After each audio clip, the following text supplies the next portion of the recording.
আসসালামু আলাইকুম। এই তো ভাত আর ডাল রান্না করে ফেলেছি। এখন খুদের বড়া রান্না করার জন্য খুদের চাল নিয়ে নিয়েছি, ভর্তা বানিয়ে নিয়েছি। এখানে আছে কালো জিরা ভর্তা, বাঁশপাতা শুটকি ভর্তা, লইট্টা শুটকি ভর্তা, ধনিয়া পাতা ভর্তা, চাপা শুটকি ভর্তা আর মরিচ ভর্তা।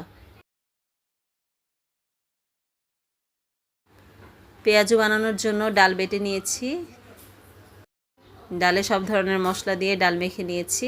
আর এখানে তো খুদের বড়া রান্না করার জন্য পেঁয়াজ মরিচ রসুন নিয়েছি। এখানে আলু কেটে নিয়েছি।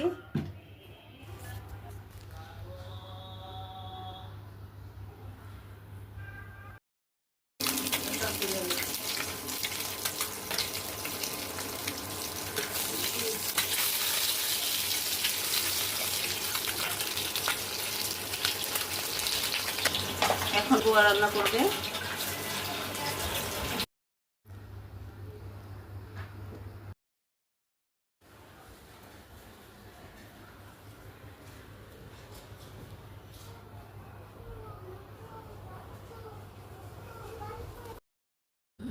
এই তো পেঁয়াজ কাঁচামরিচ আলু রসুন সব একসাথে দিয়ে পানি দিয়ে চুলায় বসিয়ে দিয়েছি।